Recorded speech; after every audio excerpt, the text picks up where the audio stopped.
यहाँ पर एक सवाल है 154 नंबर पेज का। 1600 रुपए का माल खरीदा, 200 रुपए का माल वापस किया। यहाँ पर हम लोग बात करेंगे परचेस रिटर्न और सेल रिटर्न की। अभी टॉपिक है हमारा परचेस रिटर्न का, मीन्स खरीदा हुआ माल जब वापस करते हैं कंडीशन क्या होती है वो हम यहाँ पर देखेंगे।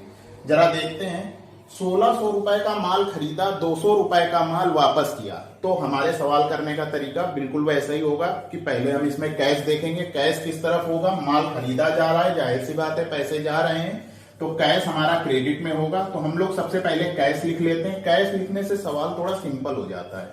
आगे बढ़ते हैं। 1600 रुपए का माल खरीदा मीन्स परचेस अकाउंट DR। अब क्या होता है कि परचेस रिटर्न, माल वापस किया, 200 रुपए का माल वापस किया, तो रिटर्न देख करके आप लोग घबरा जाते हो। घबराने की बिल्कुल भी जरूरत नहीं है। यहां पर सिर्फ आप कॉमन लैंग्वेज में नॉर्मल तरीके से आप देखिए, अगर आप माल खरीदेंगे फिर उसको आप वापस करेंगे, तो जब खरीदेंगे तो माल आपके पास आएगा, जब माल वापस करेंगे तो माल आपके पास से जाएगा। जाएगा means goes out. Goes out किस तरफ होता है, credit side. Goes out credit side होता है। तो यहां पर परचेस रिटर्न होगा तो हम परचेस रिटर्न को किस साइड रखेंगे, क्रेडिट साइड। तो यहां पर हम एक लेजर लिख देते हैं, परचेस रिटर्न अकाउंट। परचेस हमारा रियल में होगा, रियल में है और डेबिट साइड है इसलिए ये कमसिन होगा। परचेस रिटर्न भी हमारा रियल में होगा और ये क्रेडिट साइड है इसलिए गोज आउट। कैश भी हमारा रियल में होगा और क्रेडिट में है इसलिए गोज आउट। यहां पर देखिए, माल खरीदा तो माल मेरे पास आ रहा है, 200 रुपए का माल वापस किया तो परचेस रिटर्न भी हो रहा है, वैल्यू हम आगे दिखाएंगे, और पैसे मेरे पास से जा रहे हैं। जरा हम इसी वैल्यू, इसको नीचे रख लेते हैं पूरे लेजर और फिर उसकी वैल्यू डालते हैं। परचेस अकाउंट DR, फिर जैसे रूल्स के मुताबिक डेबिट से क्रेडिट को थोड़ा सा छोड़ करके टू परचेस रिटर्न अकाउंट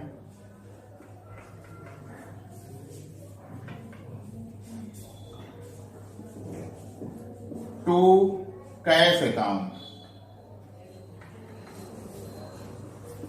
अब यहां पर 1600 रुपए का माल खरीदा। माल खरीदा कितने का है, 1600 रुपए का, तो हम सीधे वैल्यू परचेस में 1600 रुपए डाल देंगे। 1600 रुपए का माल खरीदा। अब परचेस रिटर्न कितने रुपए का माल वापस किया, 200 रुपए का माल वापस किया, तो परचेस रिटर्न हमारा 200 रुपए हो गया। अब अगर आप 1600 रुपए का सामान खरीदें और 200 रुपए का सामान वापस कर दें, तो आप कितना पैसा बाकी बचा है, जो वो कितना पैसा पेमेंट करेंगे, तो जो पैसा आप वहां पेमेंट करेंगे वही आपको यहां भी सोचने की जरूरत है। तो अगर आप 1600 का माल खरीदेंगे, 200 रुपए का माल वापस कर देंगे, तो आपको पेमेंट करना है 1400 रुपए। तो यहां पर हम 1400 रुपए लिख देंगे। फिर इसके narration, being goods purchased and purchase return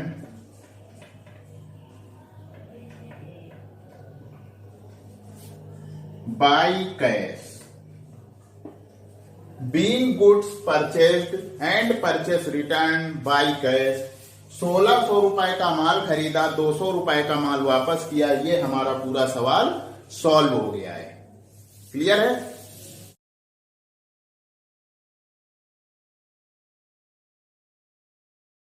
next सवाल आया हमारा सेल रिटर्न। अभी तक बात हो रही थी परचेस रिटर्न की, अब हम देखेंगे सेल रिटर्न। सेल रिटर्न में क्या होता है, क्या क्या लेजर होंगे, कैसे मैनेज करना है, आइए देखते हैं।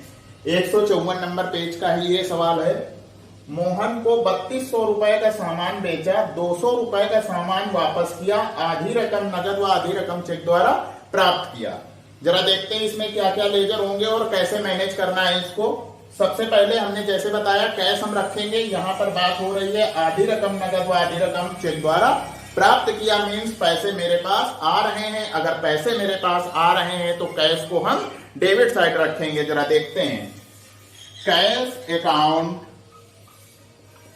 DR। अब आधी चेक द्वारा प्राप्त किया मीन्स बैंक अकाउंट DR।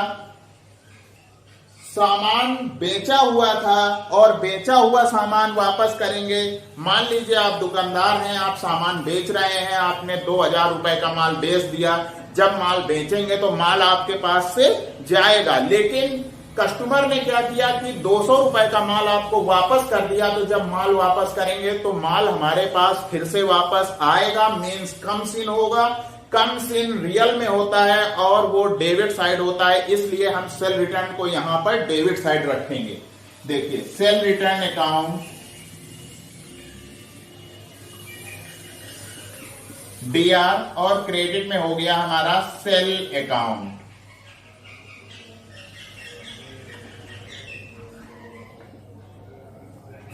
सबसे पहले हम ये देखेंगे कैश किसके अंतर्गत होता है। तो कैश हमारा रियल के अंतर्गत होता है और रियल में है और डेबिट साइड है, इसलिए ये कमसिन हो जाएगा। बैंक हमारी पर्सनल के अंतर्गत होती है, पर्सनल में है और डेबिट साइड है, इसलिए ये रिसीवर हो जाएगी। सेल रिटर्न हमारा रियल में होता है, रियल में है और डेबिट साइड है, इसलिए ये कमसिन हो जाएगा। सेल हमारा रियल में होगा, रियल में है और क्रेडिट साइड है, इसलिए गोज आउट हो जाएगा। माल बेचा, माल मेरे पास से चला गया, रिटर्न हुआ तो वापस आ गया और कैश और चेक द्वारा हमने प्राप्त किया। जो रकम थी उसको आधी रकम नगद व आधी रकम चेक द्वारा प्राप्त किया। ये वैल्यू हम नीचे दिखाएंगे, पहले हम लेजर को सीरियल से रख लेते हैं। सबसे पहले कैश अकाउंट दिया, फिर बैंक अकाउंट दिया, सेल रिटर्न अकाउंट दिया,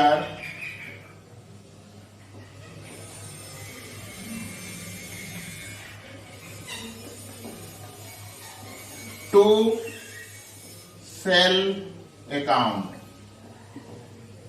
मोहन को 3200 रुपए का सामान बेचा। सामान कितने का बेचा गया था? 3200 रुपए का सामान बेचा गया था। 200 रुपए का सामान वापस हो गया था, तो बचे कितने यहां पर? 3000 का माल बचा।